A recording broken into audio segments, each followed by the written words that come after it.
Hello everyone, this is Rupesh Mishra and I welcome you all to your channel that is math with. देखिए, हम लोगों ने आज ही सुबह में एक वीडियो अपलोड की थी जो कि कॉम्प्लेक्स एनालिसिस की थी। कॉम्प्लेक्स एनालिसिस में वो पांचवा चैप्टर, आई थिंक छठा चैप्टर था। उसमें सिर्फ दो चैप्टर बचे हैं।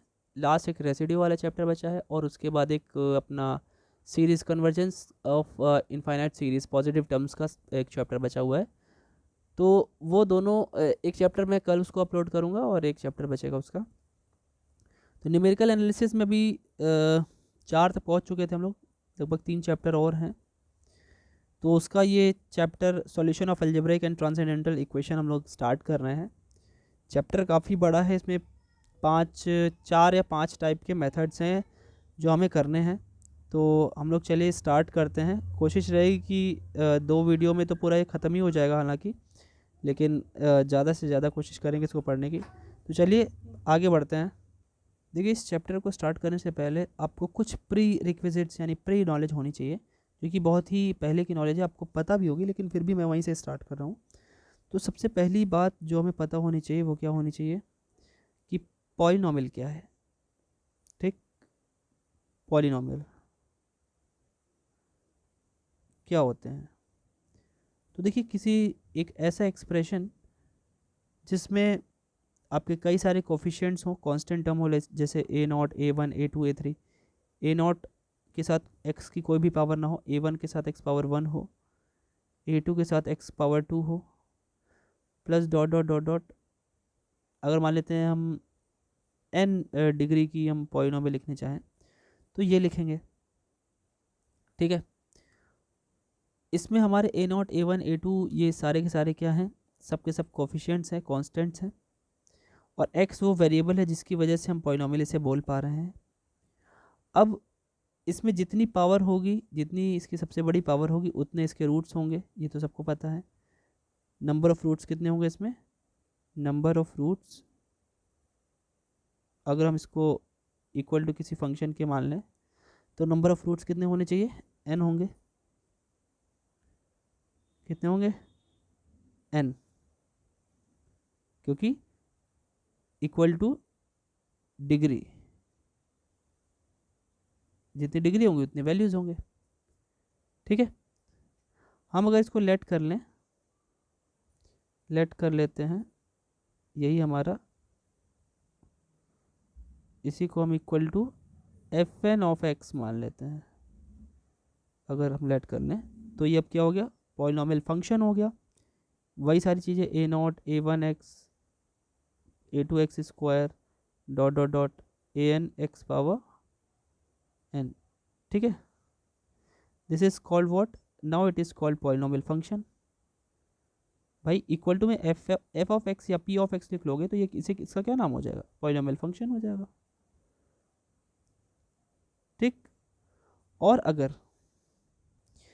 अगर हमने उसे एफ एन एक्स जो हमने माना है उसे अगर हम इक्वल टू ज़ीरो करके करें, ठीक है, ज़ीरो जब भी करते हैं तो हम लोग किसकी बात कर रहे होते हैं?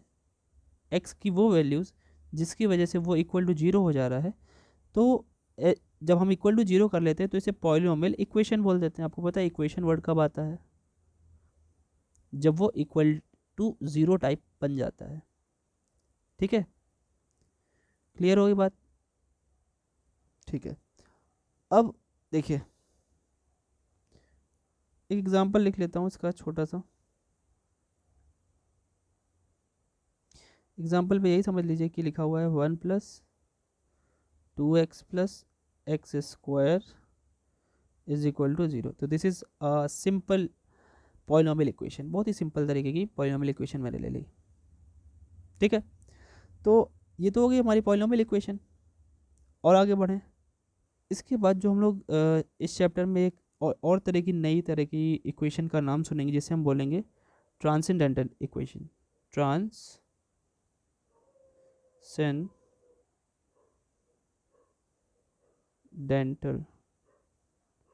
CEN है बच्चों, ठीक है, ट्रांसेंडेंटल इक्वेशन। ये क्या होती है? ये थोड़ी होती तो इक्वेशन ही है, कुछ वैसा ही फॉर्मेट होता है, बट यहाँ पे अब केवल अलजेब्रा नहीं मिलेगा। ये सब क्या थे? ये सब अलजेब्रिक इक्वेशन थे, है ना, अलजेब्रा था। एक्स वाई जेड टाइप जो भी आ सकता है। लेकिन ट्रांसेंडेंटल में क्या होगा, अलजेब्रा के अलावा जितने भी फंक्शन बच्चे वो सब भी आ सकते हैं। आपको याद है हम लोगों ने इंटीग्रेशन क्लास 12th में आइलेट पढ़ा था, जब हम लोग क्या पढ़ रहे थे, खंडशाह, हिंदी मीडियम वाले खंडशाह जानते होंगे और इंग्लिश मीडियम वाले बाई पार्ट्स जानते होंगे। आइलेट में आपका ए फॉर अलजेब्रा, अलजेब्रा से हमारा अलजेब्रे की क्वेश्चन मिला है ना, ए फॉर अलजेब्रा। उसके अलावा या उसके साथ साथ इन सबको लेकर के अगर हम कोई इक्वेशन बनाएं, केवल अलजेब्रा से बनाएंगे तो अलजेब्रे की इक्वेशन हो जाएगी, और इन सब का यूज़ भी करेंगे तो ऐसी इक्वेशन जो बनेगी उसे हम क्या बोलेंगे, ट्रांसेंडेंटल इक्वेशन, ट्रांसेंडेंटल। ठीक, अब कैसे बनेगी बच्चों ये चीज़ देख लेते हैं, समझते हैं। देखिए एग्जाम्पल के तौर पर देखिए, जैसे हमने ले लिया कि भाई x is equal to e power minus x, ठीक, और आप कह सकते हो sine x is equal to 3 से 3 तो गलत ही हो जाएगा, sine x is equal to x. Algebra के साथ साथ ट्रिग्नोमेट्री भी आ गई, तो कैसी इक्वेशन हो गई, ट्रांसेंडेंटल इक्वेशन हो गई। ठीक है, देखिए उसके बाद और एग्जांपल ले लेते हैं, लॉग का इस्तेमाल कर लेते हैं, है ना। लॉग का इस्तेमाल किया तो लॉग ऑफ, ब्रैकेट में मान लेते हैं x minus one is equal to 4।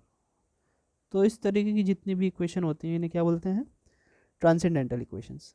अब सिंपली डिस्टिंग्विश कर सकते हैं, सिंपली डिफरेंस निकाल सकते हैं कि कौन सी हमारी अलजेब्रिक इक्वेशन और कौन सी हमारी ट्रांसेंडेंटल है।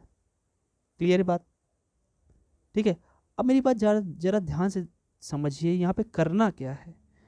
देखिए ये जितनी भी अलजेब्रिक इक्वेशन थी उनका सॉल्यूशन निकालना तो कोई बहुत बड़ी बात नहीं होती थी, क्यों, कई सारे तरीके होते थे, है ना।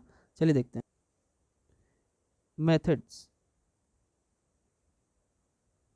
Methods to solve. जो हमारे अलजेब्रिक इक्वेशन होते थे, अगर पावर 1 वाला था तो सिंपल सा इक्वेशन होता था, वो तो सॉल्व हो जाता था। पावर 2 वाला क्वाड्रेटिक के लिए हम लोगों ने क्लास 10th में सीखा था कौन कौन सा तरीका था। सबसे पहले था मिड टर्म स्प्लिटिंग, दूसरा था हमारा श्रीधराचार्य, तीसरा था हमारा परफेक्ट स्क्वायर मेथड, तो वो भी प्रूव हो जाता, वो भी सॉल्व हो जाता था।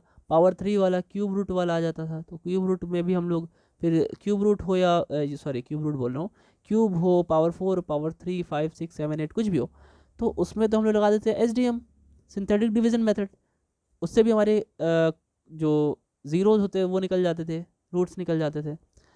लेकिन अब हम लोग जो पढ़ेंगे, मान लीजिए इस टाइप की इक्वेशन है जो हम लोग ने ट्रांसेंडेंटल इक्वेशन में पढ़ा हुआ है।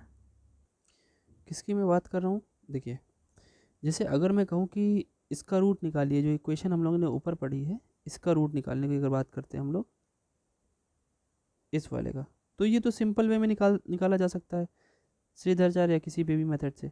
लेकिन क्या कोई ऐसा मेथड आपने इससे पहले पढ़ा है जिससे आप इसको सॉल्व करके निकाल सकें, इसे सॉल्व करके निकाल सके या इसे सॉल्व करके निकाल सके, कोई मेथड नहीं पढ़ा है।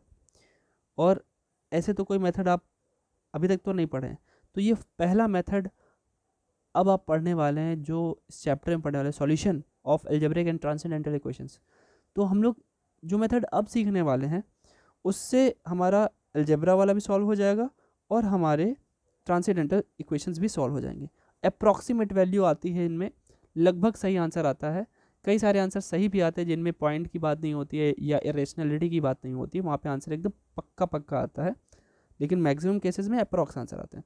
तो वही कौन से मेथड्स हैं जो हमें पढ़ने हैं इस चैप्टर में, लाइनिंग से कैसे पढ़ने और कौन कौन से मेथड होंगे, तो उनके बारे में हम लोग को चर्चा करनी है। और मेथड्स लगभग 4 हैं टोटल, तो पहले उन चारों के नाम हम लोग पता कर लेते हैं और लाइनिंग वाइज, वैसे ज़रूरी नहीं है लाइनिंग से पढ़ें, लेकिन आपको मैं बता देता हूँ लाइनिंग से ही पढ़ा जाएगा हम लोग, ठीक है। तो सबसे पहला जो मेथड है वो रहा बाइसेक्शन मेथड है, अभी केवल नाम बता रहा हूँ, बाइसेक्शन मेथड। जिससे आपको याद रहे, ऐसा भी क्वेश्चन आ सकता है कि which of the following can not be use to find the solution of algebraic and transcendental equation. इनमें से कौन सा यूज़ नहीं हो सकता, तो 4 ऑप्शन होगा, बाइसेक्शन होगा, इटरेशन होगा, रेगुलर फाल्सी होगा, न्यूट्रल ऑप्शन होगा। ये चारों तो फिलहाल जो मैंने बोल दिए वो चारों के चारों टाइप हैं, है ना, पहला दूसरा तीसरा। तो इनमें से कोई एक हटा कर कोई दूसरा ज़बरदस्ती का नाम लिख देगा किसी और चैप्टर का।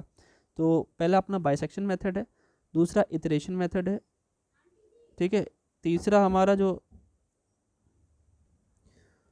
मेथड जो हमारा है वो रेगुलर फाल्सी मेथड, रेगुलर फाल्सी मेथड, और फोर्थ हमारा जो मेथड है वो न्यूटन रैप्सन मेथड है, न्यूटन रैप्सन मेथड, ठीक है, न्यूटन रैप्सन मेथड। तो ये 4 मेथड है, ये हमें हेल्प करेंगे ट्रांसेंडेंटल इक्वेशन को सॉल्व करने में, चाहे एल्जेब्रिक तो फिलहाल कोई बात नहीं, हम लोग पहले भी जानते थे, लेकिन ट्रांसेंडेंटल के लिए इन्होंने बहुत ही बड़ी अच्छी एक उपलब्धि, एक अच्छा एक्सकवेशन, एक अच्छी एक टर्म हमारे सामने लाई है, जो कि हमारे लिए इतनी हेल्पफुल है कि क्या ही बताई जाए। ठीक है, तो चलिए भाई हम लोग स्टार्ट करते हैं। बाइसेक्शन का एक और नाम है बच्चों, बाइसेक्शन का एक और नाम है, उसे भी याद रखेंगे। बाइसेक्शन को हम लोग बोल्जानो मेथड ही बोलते हैं। ठीक है, बड़ा अजीब चल रहा है मेरा पेन आज, बोल्जानो मेथड, ठीक है, इसे बोल्जानो मेथड भी बोलते हैं बाइसेक्शन वाले को। बोल्जानो हमारे मैथमेटिशियन का नाम है, उन्हीं के नाम पे ही है, उन्होंने बाइसेक्शन भी रखा। क्यों रखा है अभी आप समझ जाएंगे धीरे धीरे, जैसे जैसे हम लोग क्वेश्चन करेंगे उसके टर्म्स को समझेंगे, बातें क्लियर हो जाएंगी। तो चलिए पहला जो मेथड है उस पर हम लोग बात करते हैं। इस चैप्टर में चारों मेथड्स हम लोग को पढ़ने हैं। सो पहला मेथड अपना बाइसेक्शन मेथड। बाइसेक्शन में बाइसेक्शन का मतलब ही है इक्वली डिवीजन। और देखिए दो चीज़ों का इक्वली डिवीजन करना होता है तो 2 से डिवाइड करते हैं, मतलब एवरेज निकालते हैं एक तरीके से, दो चीज़ों के बीच में एवरेज यानी अर्थमेटिक मीन निकालना हो तो उसे 2 से डिवाइड करते हैं। तो अभी आप समझेंगे यहाँ पे कि कैसे क्या होगा। ठीक है, अब चीज़ें आराम से समझिए। देखिए अगर मान लेते हैं एक हमारी पॉलिनोमियल इक्वेशन है कोई, ठीक है, कोई भी इक्वेशन है, या केवल पॉलिनोमियल ही क्यों बोलूँ, हमारी कोई इक्वेशन है, चाहे वो अलजेब्रिक होगी यानी पॉलिनोमियल होगी, या फिर हमारी ट्रांसेंडेंटल होगी। इक्वेशन है हमारी, मान लेते हैं f x is equal to 0, equation 1 मान लेते हैं इसको। ठीक है, अब हम क्या करेंगे, रियल रूट एक यहाँ से फाइंड आउट करेंगे। ठीक, रियल रूट फाइंड आउट करेंगे, टेक अ रियल रूट। अब कैसे समझते हैं, देखिए बात समझिएगा मेरी बात। ये जो हमारा फंक्शन है उसका हमें ग्राफ बन जाएगा। कैसे बनेगा समझिएगा मेरी बात को। देखिए पहले तो ग्राफ कैसे बनाएंगे, जैसे हो गया अपना कुछ इस तरीके से, इसे 3 ग्राफ मुझे समझाने हैं, चलिए देखते हैं, एक सेकेंड, एक ग्राफ यहाँ बना देता हूँ, ठीक है, एक में ही हो जाएगा, चलिए ठीक। तो समझते हैं ग्राफ को। मान लेते हैं कि ये जो हमारा फंक्शन है, वैसे तो उसमें हमारा जितने भी क्वेश्चन होंगे मैक्सिमम केसेस में हमारी वैल्यूज़ टेबल फॉर्म में दे दी जाती हैं, किसी किसी में निकालनी पड़ती है। अब देखिए बात, मान लेते हैं ये ग्राफ कुछ ऐसा है जो हमारी एक्स एक्सिस को कट करते हुए जा रहा है, एक सेकेंड, कुछ इस टाइप से एक्स एक्सिस को कट करते, भाई एक्स एक्सिस को कट करेगा तभी तो हमारा रूट मिलेगा, यहाँ पे हमारा रूट होगा। ठीक, अब मेरी बात ध्यान से सुनिएगा, इसमें और क्या क्या चीज़ हमें मिलेंगी, 2 हमें पॉइंट मिलेंगे कि स्टार्टिंग और एक एंडिंग। मान लेते ये वाला जो पॉइंट है, ये वाला, ये पी पॉइंट है, पी पॉइंट है, और पी पॉइंट हमारा मान लेते हैं ए डिस्टेंस पे है, यानी यहाँ पे या ए नहीं, यहाँ पे ए ले लेते हैं ये, और यहाँ पे बी ले लेते हैं, ये पी हमारा, ये क्यू हो गया। ठीक है, ये हमारी ए डिस्टेंस पे, इसको फंक्शन में रखेंगे तो एफ ऑफ ए मिलेगा हमको, और यहाँ पे पी जो पॉइंट है वो बी डिस्टेंस पे एक्स एक्सिस पे, और इस पे जो हमारा रखने पे हमारा जो वाई मिलेगा वो एफ ऑफ बी मिलेगा। ठीक, और ये जो पॉइंट है जो जहाँ पे इसने एक्स एक्सिस को कट किया है वो मान लेते हैं एक्स नॉट है, और यही हमारा क्या है, वो रूट है जो हमें फाइंड आउट करना है। ठीक, तो देखिए ऐसा हम लोगों ने लैग्रेंजेस थ्योरम में भी पढ़ा था डिफरेंशियल कैलकुलस में, आई थिंक पहले या दूसरे सेमेस्टर में, उन्होंने भी यही सिखाया था, उससे रिलेटेड है, उसी से जुड़ा हुआ ये मेथड है। उन्होंने भी यही बताया था कि अगर कोई हमारा ग्राफ एक्स एक्सिस को क्रॉस करते हुए आगे बढ़ता है, तो वहाँ तो फिलहाल डिफरेंशियबिलिटी का टेस्ट था, तो उसकी वैल्यू वहाँ से हम लोगों ने डिफरेंशिएशन का जो फॉर्मूला प्रूव किया था वो वैसे निकला था। कुछ वैसा ही है, लेकिन हल्का सा देखिए क्या हम लोग बदलाव करेंगे, है ना। अब जब ये एक्स नॉट हमें मिल जाएगा तो एक्स नॉट को अगर हम फंक्शन में रखेंगे, क्योंकि आपको पता है एक्स नॉट हमारा एक्स एक्सिस पे है, तो जाहिर सी बात है वो जब हमें रखा जाएगा तो हमारा एफ एक्स नॉट क्या हो जाएगा, 0 हो जाएगा, और यही एक्स नॉट हमारा क्या हो जाएगा, रूट हो जाएगा, अगर वो 0 दे देता है तो। ठीक, आई बात समझ में। यहाँ पे आप समझ पा रहे होगे कि एफ ए और एफ बी अपोजिट साइन होंगे, f a and f b are opposite in sign. जाहिर सी बात है अगर अपोजिट साइन होना चाहिए, दो वैल्यू जो हमारी ए और बी मिलेगी बच्चों, उनको जैसे आप एफ फंक्शन में रखोगे वो ऑटोमेटिक पॉजिटिव एक रहेगा, एक नेगेटिव रहेगा, ऑटोमेटिक। ठीक है, तो ऐसे में जो हमारे आंसर आएगा वो हमारा f x is equal to 0 आ जाएगा, हमारा रूट निकल के आ जाएगा। ठीक, अच्छा एक ये तो ग्राफ ठीक है, देखिए या तो रूट एक्स एक्सिस पे लाई कर जाएगा, या फिर क्या ज़रूरी है एक्स एक्सिस पे ही लाई करे, ज़रूरी नहीं है ना, हो सकता है ये ऐसे भी हो सकता था। देखिए मान लेते हैं ये हमारी हो गई, एक और मैंने बना दी, बल्कि एक क्या एक और बना देता हूँ, देखिए सब समझा रहा हूँ, ध्यान से देखिएगा। ठीक है,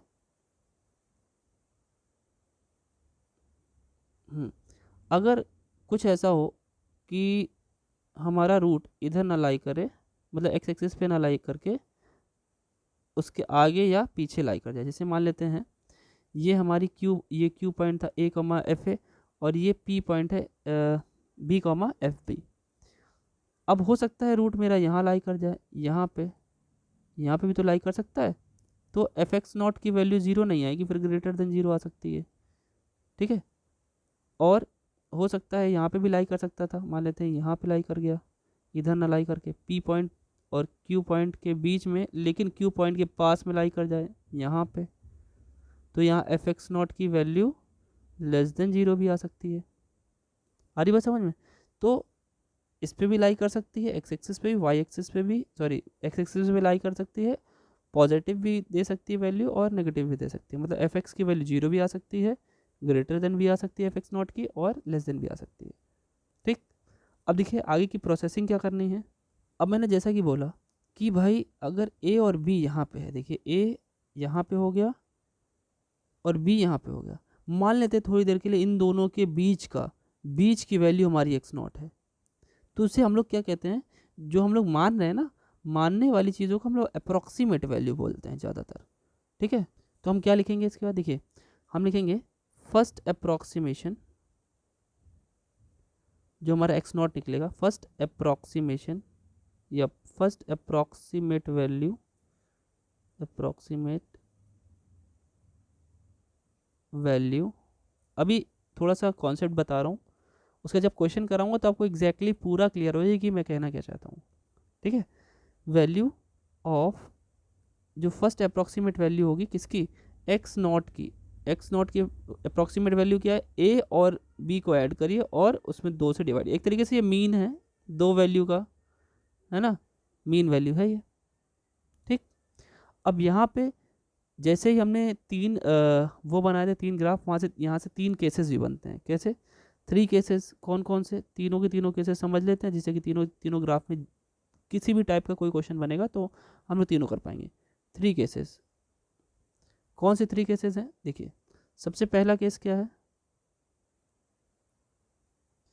पहला क्या है, अगर मान लेते हैं एक्स नॉट हम फंक्शन में रखें और वो 0 दे दे तुरंत, तो क्या होगा, तो एक्स नॉट तो हमारा इज अ रूट, तुरंत रूट मिल जाएगा, क्योंकि आपको पता है ना जब 0 देता है कोई भी वैल्यू एक्स की रखने पे तो वही उसका रूट हो जाता है। पहला तो ये पॉइंट हो गया बच्चों। दूसरा केस क्या है, केस नंबर जो 2 है वो क्या है, जरा ध्यान से देखिएगा, इसको ध्यान से सुनिएगा। ठीक है, अब देखिए अगर हम ये कहें ये फिगर नंबर 1 है मान लेते हैं थोड़ी देर के लिए, तो पहले की बात हो गई केस नंबर 1 पे, ये फिगर नंबर 2 है। ठीक है, डायग्राम नंबर 3 है। अब मेरी बात ध्यान सुनिए, अगर हमारा यहाँ पे नहीं मिल रहा है, ये एफ एक्स नॉट की वैल्यू ग्रेटर देन 0 आ रही है, तो हमारा रूट किसके किसके बीच में लाई करेगा, इसको हम कुछ मान लेते हैं, ये आर पॉइंट मान लेते हैं, यहाँ भी आर लिख देते हैं। ठीक है, यहाँ भी आर लिख देते हैं। ठीक है, तो हमारा जो आंसर आएगा जरा सोच के देखिए, अगर हमारा f x not greater than 0 आ गया तो हमारा रूट जो होगा आर और पी के बीच में लाई करेगा, ठीक है, दिख रहा है ना। तो अगर इफ़ हमारा एफ एक्स नॉट जो है वो ग्रेटर देन 0 आ गया रखने पे, एक्स नॉट हमने निकाला ए प्लस बी बाई 2 से, और ग्रेटर देन 0 आ गया, तो हम कहेंगे root lie between r and p, ठीक, ये हो जाएगा। और केस नंबर 3 वही जो मैंने उसमें बनाया है डायग्राम में, वही चीज़ मैं यहाँ पे बता रहा हूँ। केस नंबर 3 क्या होगा, अगर हमारा रूट रखने पे एक्स नॉट की वैल्यू हमारी एफ एक्स नॉट की वैल्यू लेस देन आ गई, देन क्या होगा, root lie between q n p, q n r, sorry q n r, ये हो जाएगा। ये हमारा बाइसेक्शन मेथड है टोटल। अब चलिए इस पर बेस्ड एक क्वेश्चन करते हैं, तब आपको और अच्छे से क्लियर होगा। अब देखिए क्वेश्चन कुछ इस टाइप का है, सॉल्व यूजिंग बाइसेक्शन मेथड। अब वो समय आ गया कि हम साइंटिफिक कैलकुलेटर का इस्तेमाल करें। अब आप समझ पा रहे हैं मैंने क्यों बोला है, अभी समझेंगे आप। साइंटिफिक कैलकुलेटर की ज़रूरत पड़ेगी आपको, ठीक है, अभी देखेंगे, आप खुद ब खुद समझ जाएंगे, ठीक है।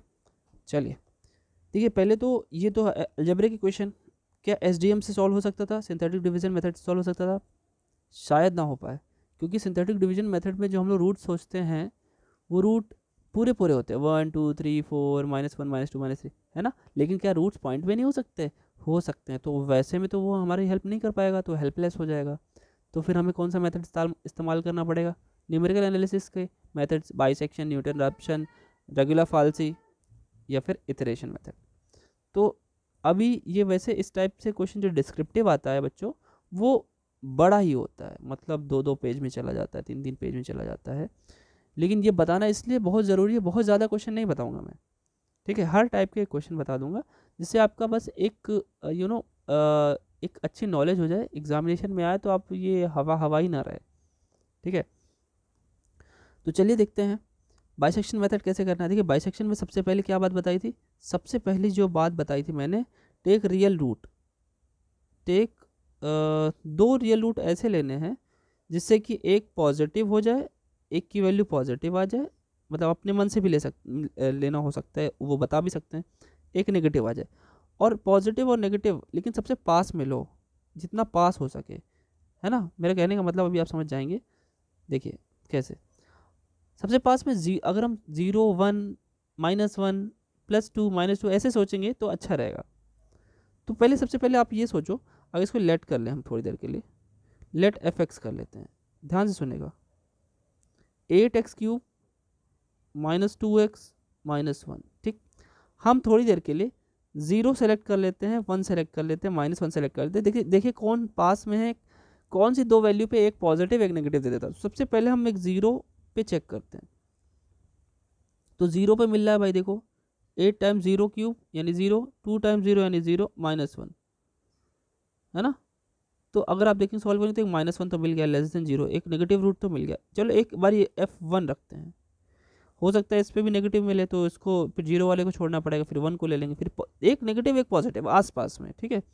तो आसपास में चेक भी आपको ऐसे करना होता है, 0 1 ऐसे लेकर के। तो जैसे आप ये रखेंगे 8 × 1³ -2 × 1 -1, इसको सॉल्व कर लीजिए। सॉल्व करेंगे तो 8 -3 यानी 5 आ गया, जो कि ग्रेटर देन। देखिए दोनों पास में भी है 0 और 1। अब पॉइंट में भी आप सोचने बैठोगे, सोचोगे चलो और छोटा कर दें, तो भैया जो छोटा जो कर रहे हो ना, तो इससे अच्छा आप रूट ही सोच लो। तो इसीलिए तो कहा गया जो सिंपल आपको एक पॉजिटिव और एक नेगेटिव दे दो, उसे सिर्फ निकाल लीजिए। बाकी पॉइंट में अंदर जाने का काम ही तो बाइसेक्शन मेथड का है, क्योंकि 8x³ -2x -1 = 0 लाने के लिए आपको x सोचना पड़े अगर, तो इतना ज़्यादा ना सोचना पड़े कि आप पॉइंट में सोच लो। पॉइंट में सोचने के लिए तो इनफाइनाइट नंबर्स हैं, तो ऐसे सोचते सोचते दिन से रात हो जाएंगे, आप सोच ही नहीं पाएंगे। तो सबसे बढ़िया क्या है, बाइसेक्शन मेथड में यही बताया गया कि एक पॉजिटिव और एक नेगेटिव वैल्यू ले लीजिए, फिर उसके बीच में आप बाइसेक्शन लगाते रहिए, ठीक है। तो हमें पता चला कि एक पॉजिटिव और एक नेगेटिव मिल गया, आपको पता है। तो इसका ग्राफ पक्का 0 से 1 के बीच में एक बारी एक्स एक्सिस को क्रॉस जरूर करेगा। तो हम लिख सकते हैं, यहाँ पे हमें लिखना चाहिए कि इसका रूट जो होगा वो 0 और 1 पे लाई करेगा, 0 और 1 के बीच में लाई करेगा, ठीक है। तो हम लिख सकते हैं real root lie between 0 and 1। ठीक है, तो चलिए सॉल्व करते हैं इसको। हम लोग इसे स्टेप्स में सॉल्व करेंगे क्योंकि कई सारे स्टेप्स बन सकते हैं। ठीक है, जब तक हमें एग्जैक्ट लगभग आंसर ना मिल जाए। तो स्टेप 1 क्या है हमारा? सबसे पहला स्टेप है बच्चों, हमें 0 और 1 के बीच में आपकी एक वैल्यू सेलेक्ट करनी है। तो कर लीजिए, एक्स नॉट लिख लो चाहे x1 लिख दो, हम पहला स्टेप है तो x1 मान लेते हैं। एक्स नॉट भी लिख सकते थे। a plus b by 2 select करना होता है, आपको पता है ना, a प्लस बी बाई 2। ए आपने यहाँ पे 0 लिया है, बी आपने यहाँ पे 1 लिया है, बाई 2 हो गया, कितना आया हमारा 0.5।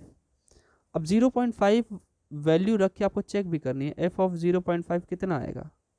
तो 8 into 0.5 whole power 3 minus 2 into 0.5 minus 1। अब ये बताइए 0.5 पावर 3, ये तो इजी है।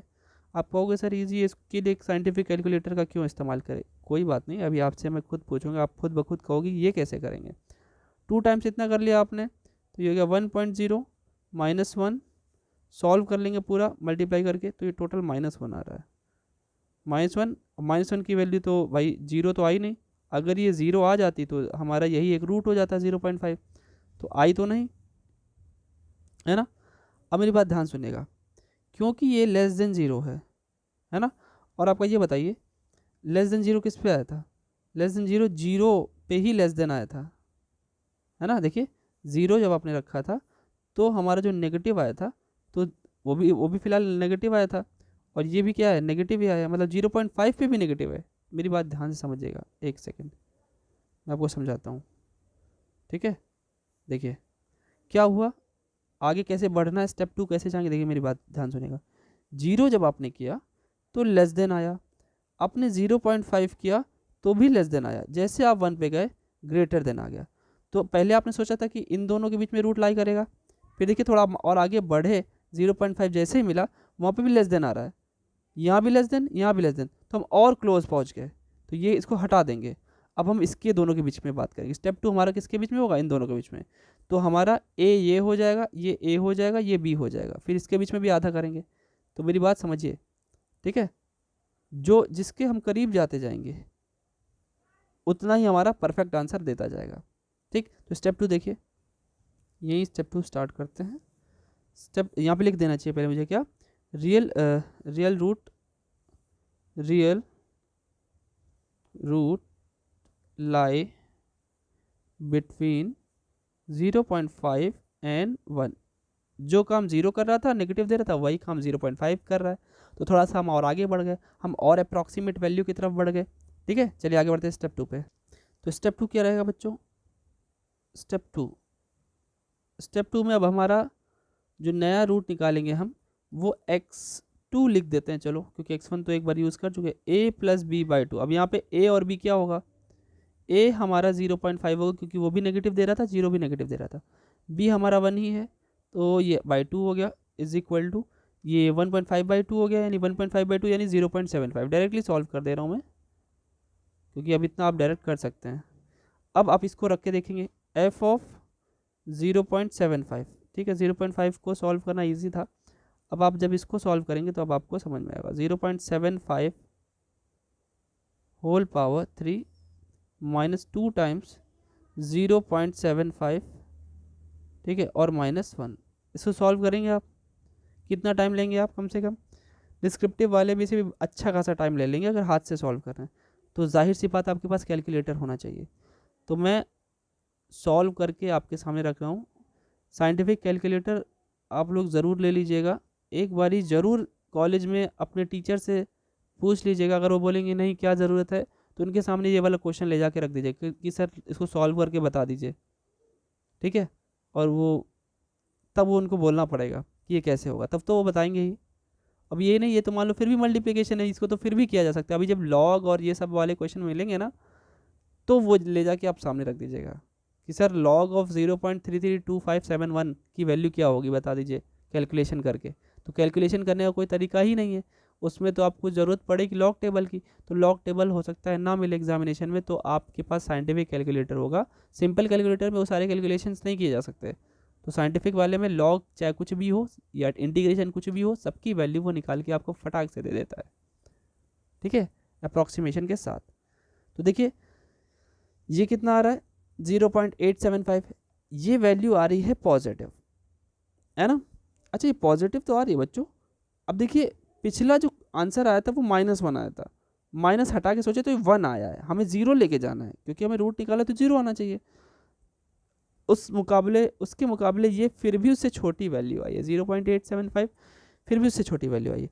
अच्छा ये बताइए, अभी हम लोग बात कर रहे थे 0.5 और 1 के बीच में, इस पे आया था लेस देन, इस पे आया था ग्रेटर देन। अब इन दोनों के बीच में एक वैल्यू मिली 0.75, 0.75 पे भी पे क्या आया, ग्रेटर देन आया ना, तो इस वाले ग्रेटर को हटा देंगे, ये तरीका है हटाने का, ठीक है, ऐसे समझिएगा बात को।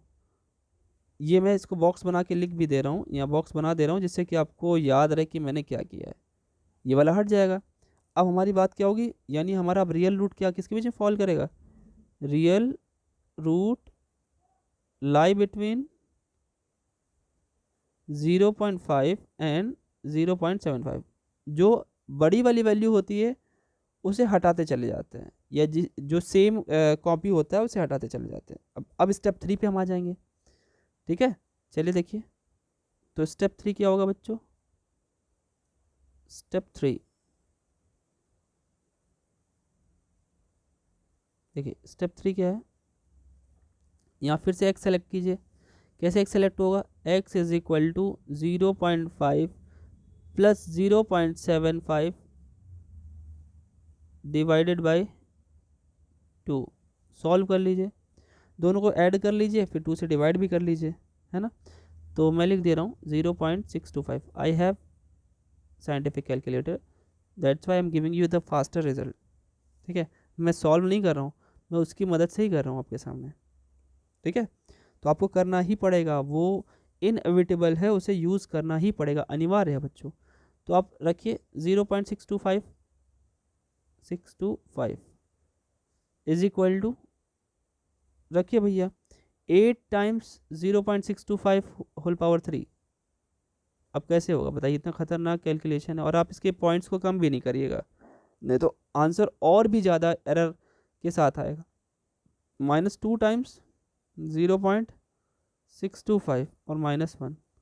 अब इसे सॉल्व करिए बैठ के, सॉल्व करने में तो हालत ख़राब हो जाएगी, ठीक है। मैं आपको डायरेक्ट आंसर बता रहा हूँ, -0.29688, जो कि 0 से कम है, नेगेटिव आया। अब ये बताइए, इससे पहले जो हम लोगों ने वैल्यू सेलेक्ट की थी वो क्या क्या थी, वैल्यू थी हमारी 0.5, 0.75, ठीक, एक सेकेंड इसको थोड़ा दूर लिखना चाहिए, 0.75, इन दोनों के बीच में एक वैल्यू और आई, कौन सी, ये वाली 0.625 वाली, 0.625, ठीक है। अब ये बताइए आया क्या था आंसर हमारा, 0.625 पे तो लेस देन आ गया, 0.5 पे क्या आया था, 0.5 पे लेस देन आया था, ये भी हमारा क्या था, लेस देन आया था, और 0.75 पे ग्रेटर, तो आपको एक लेस और ग्रेटर ही तो लेना होता है। अब देखिए 0.5 से और आगे बढ़ने पे और अच्छा आंसर आएगा, यानी हमारा जो रियल रूट अब लाई करेगा वो इन दोनों के बीच में लाई करेगा, तो हमें हटाना कौन सा है, ये वाला हटा देना है, तो इसको हटा देंगे। मैं यहाँ पे रफ के लिए बॉक्स बना दे रहा हूँ। अब आपको क्या लिखना है, root lie between, lie between किसके किसके बीच में, 0.625 एंड 0.75। अब इन दोनों की बात है, इन दोनों को सॉल्व करते हैं। अभी देखिए कितने स्टेप्स जा रहा है ये, ठीक है, क्वेश्चन ऐसे ही हैं इसके बड़े बड़े। तो देखिए स्टेप 4 क्या है, स्टेप 4 में फिर से एक्स फाइंड आउट करिए। ये जब भी पहले हम लोग पढ़ा करते थे बच्चों, तो ये काफ़ी बड़े क्वेश्चन हुआ करते थे, लॉन्ग आंसर। अब समझ लीजिए कि 20-20 नंबर के भी आ जाया करते थे क्वेश्चंस, जिसमें ऐसे 2 क्वेश्चन होते थे, एक क्वेश्चन 10-10 नंबर का आ जाता था। तो आप सोच लीजिए कि कितना बड़ा क्वेश्चन ये हुआ करता था। चलिए 0.625 प्लस, अब ये लोगों ने चैप्टर तो रख दिया है, एमसीक्यू के पर्पस से अभी बच्चों को कोई भी आइडिया नहीं है कि वो कैसे करेंगे एग्जामिनेशन में, और ये लोग कुछ बता भी नहीं रहे हैं, है ना। कोई बात नहीं है, हम हैं ना बैठे, हम आपको बताएंगे कि एमसीक्यू भी कैसे आएगा और कैसे फास्टर के आपको आंसर देना है। या तो एमसीक्यू ऐसा बना है जिसमें हमारी कोई कैलकुलेशन ही ना हो, ठीक है, इजी तरीके से केवल फैक्ट और फैक्ट पे आंसर्स हों, है ना। ये आ गया हमारी वैल्यू। अब आप इसको रखेंगे 0.6875, जैसे रखेंगे वहीं पर रखेंगे तो मैं आंसर डायरेक्ट लिख रहा हूँ 0.2246, ठीक है। नहीं तो अभी आप ऊब जाओगे कि इसमें 7-8 स्टेप्स हैं लगभग, हर एक क्वेश्चन में मिल ही जाते हैं लगभग ग्रेटर देन 0, ठीक है। हो सकता है एक क्वेश्चन ऐसा इतना छोटा सा बना है जिसमें 2-3 स्टेप में हो जाए, है ना। तो देखिए इसमें ग्रेटर देन आ गया। फिर हमारा क्या होगा, अब सोच के देखिए पिछले वाले में क्या था, पिछले वाले में 0.625 और 0.725, इन दोनों के बीच की वैल्यू आई हमारी, क्या आई, 0.625 और 0.75 के बीच में हमारी एक और वैल्यू है 0.68 करके, हम पूरा नहीं लिख रहे हैं। तो इस पे हमारी ग्रेटर आ गई और 625 पे लेस थी ना, और ये पे भी ग्रेटर थी। तो अब इसको हटाना पड़ेगा, किसे, इस वाली को हटाना पड़ेगा, इसे हटा देंगे और फिर हम किस पे बात करेंगे, किसके बीच में बात करेंगे, 0.625 और 0.68, इसे भी लिख देंगे। रूट लाई बिटवीन, रूट, पूरा कॉन्सेप्ट देख लीजिए कैसे चल रहा है, ठीक है। एक ही क्वेश्चन काफ़ी है हर एक कॉन्सेप्ट को समझाने के लिए, जिससे कि आप मेरी एमसीक्यू में बात तो समझ पाएँ, है ना। रूट लाई बिटवीन किसके किसके बीच में, 0.625 एंड 0.6875। आइए भैया स्टेप 5 पे आते हैं। अभी हम इतना स्टेप क्यों बढ़ रहे हैं, अभी तक हमारा वैल्यू देखिए रखने पे जीरो नहीं बना, ये जीरो बनना चाहिए, लगभग जीरो बन जाना चाहिए अप्रॉक्सीमेट, है ना। तो अभी तो बहुत दूर है 0.22, अभी और करने पड़ेंगे स्टेप जब तक जीरो के करीब ना आ जाए। कोई बात नहीं, करते हैं और करते हैं। चलिए भैया निकालते हैं, एक एक्स और निकालते हैं, x5, देखिए कितने स्टेप तक जाता है, जा सकता है, कितने स्टेप तक जा सकता है। x5 क्या होगा, 0.625 में 0 पॉइंट, अब बहुत करीब है हम लोग, देखो 62 और 68, करीबियत भी दिख रही है, कितनी करीबियत है, 62 से 68 के बीच में ही हमारा रूट है। कोई बात नहीं है, उसको निकालते हैं, 0.65625 आया।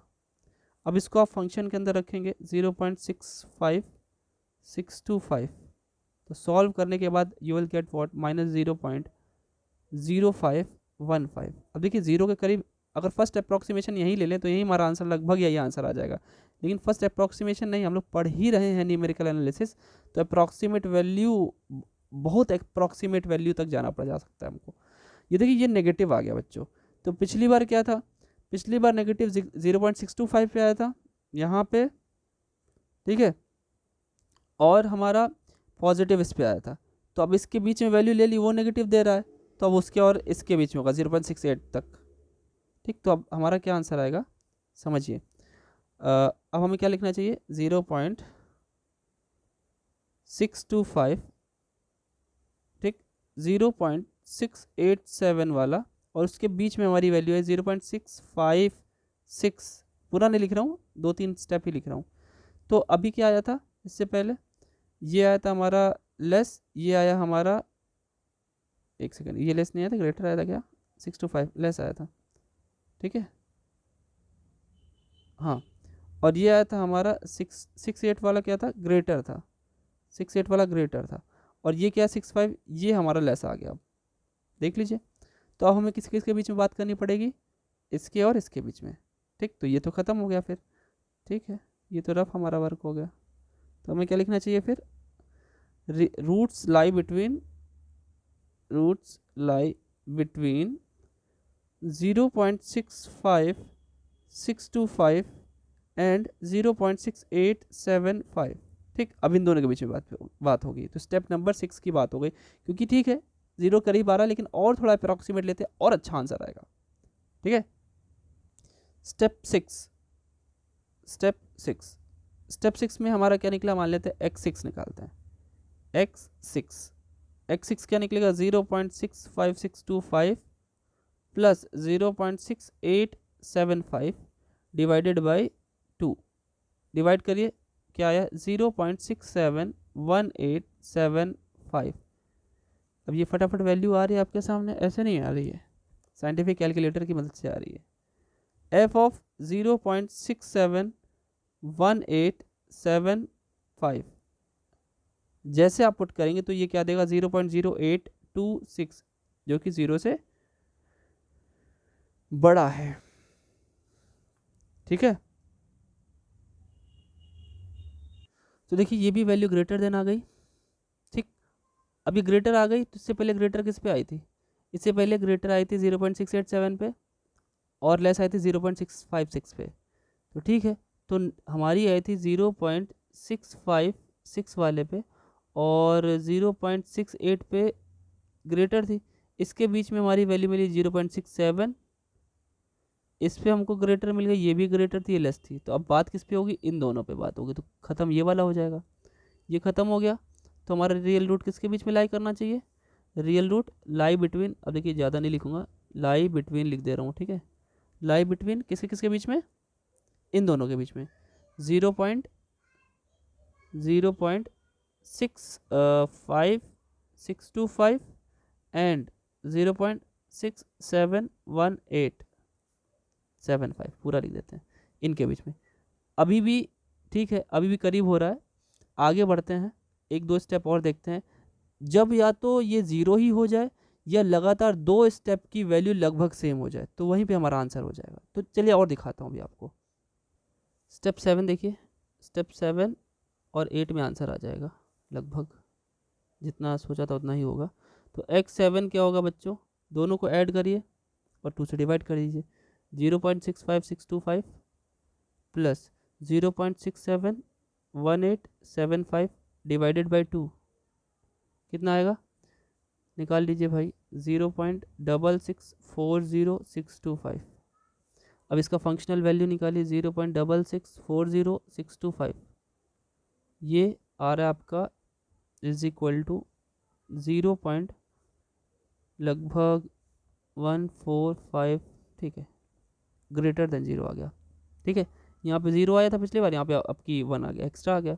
ठीक है, तो ये आ गई वैल्यू। अब ये वैल्यू आ गई तो हमारी देखिए क्या क्या था, 0.65 वाला था वैल्यू, 65625, और 0.67 था, उसके बीच में 0.66 आ गया। अब देखिए इस पे ग्रेटर था, इस पे ग्रेटर आ गया, इस पे लेस, तो अब इन दोनों के बीच में बात होगी, ये ख़त्म हो जाएगा। तो ठीक है, यहाँ से एक स्टेप और करिए, तो लाई बिटवीन कितना हो जाएगा, real root lie between 0.65 and 0.665 पूरा लिख दूँ यहाँ पे तो पूरा ही लिख दूँ, 65625 एंड 0.66400625। ठीक, एक स्टेप और कर लेते हैं। देखिए स्टेप नंबर 8 में आप x की वैल्यू निकालिए। x is equal to 0.65625। देखिए 65625 कई बार आ चुका है, इसका मतलब इसी के आसपास आंसर है। ये पता करने का और भी तरीका होता है।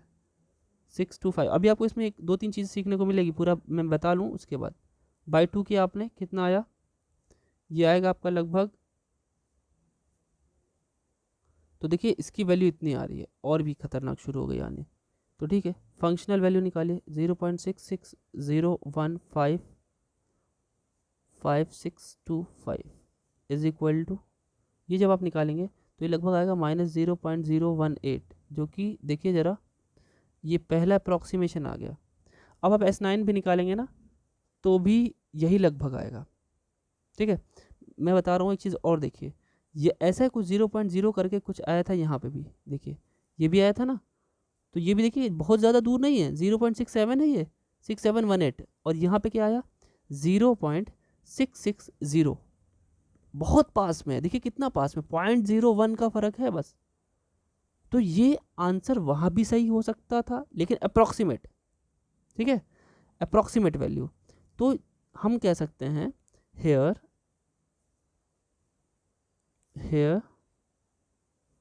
x is equal to 0.660165 is a root, और कैसा रूट है, अप्रॉक्सीमेट रूट है। ठीक है, अब ये क्वेश्चन देखिए कितना बड़ा गया। अब आप समझ सकते हैं 8 स्टेप, जब आप इसे कॉपी पे लिखेंगे, कॉपी करेंगे, तो यू विल गेट कि यू हैव यूज्ड और वेस्टेड योर 2.5 पेजेस। कम से कम 2 से 2.5 पेजेस आपको यहाँ पे यूज़ हो जाएंगे, यूटिलाइज कर लेंगे आप। तो ऐसे क्वेश्चन आया करते थे, तो सोचिए कितने नंबर के आते होंगे, 10 नंबर तक के क्वेश्चन आया करते थे इस टाइप के। अब इसमें कितनी बार कैलकुलेटर का यूज़ हुआ है, कई बार। ठीक है, और ऐसे वैसा कैलकुलेटर भी नहीं साइंटिफिक का, तब जाकर के हमारे आंसर तक हम पहुंच पा रहे हैं। ठीक है, तो ये बाइसेक्शन मेथड था। बाइसेक्शन मेथड हमें यही सिखाता है कि हमारी जो वैल्यू आएगी वो कैसे आएगी। एक बार आप S9 भी निकाल लीजिएगा, ठीक है, स्टेप नंबर 9, तब आप समझ पाएंगे। S9 जब आप निकालेंगे इसमें S9, तो उसमें फंक्शनल वैल्यू आपकी निकल के आएगी। जो x की वैल्यू निकालेगी वो तो समझ जाएंगे ही आप, x जो निकलेगा वो क्या निकलेगा, एक बार निकाल लीजिएगा। क्योंकि मैंने तो ऐसे बोल दिया कि S9 में जो x की वैल्यू, जो fx की वैल्यू आएगी वो सेम आ जाएगी। तो x की वैल्यू तो फिलहाल x जो x9 निकल के आएगा, ये तो x8 था, जो x9 आपका निकल के आएगा वो क्या निकल के आएगा, वो लगभग आएगा आपका 0.662109 ऐसे करके आएगा।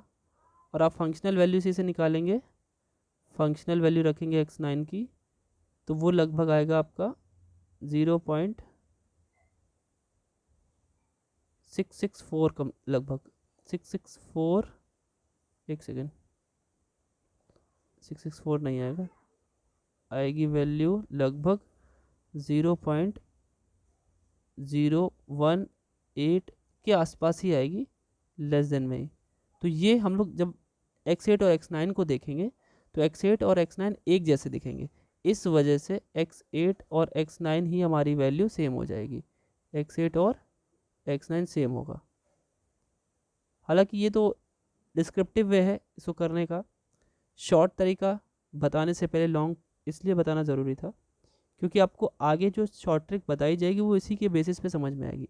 एक ही क्वेश्चन बताया है इस मेथड का, बाकी के 3 मेथड नेक्स्ट वीडियो में कोशिश रहेगी कि तीनों मेथड निपट जाएं। ठीक है, ये बोलते बोलते तो हालत ख़राब हो जा रही है। यही अकेला मेथड और इस चैप्टर का जो डिस्क्रिप्शन था उसने ही लगभग 50 मिनट ले लिए। चलिए कोई बात नहीं, नेक्स्ट वीडियो में इस चैप्टर को किसी भी हालत में ख़त्म करेंगे। ठीक है, तो मिलते हैं नेक्स्ट वीडियो में आपके अपने प्यारे से चैनल मैथ फैथ पर रुपेश मिश्रा के साथ। Thank you.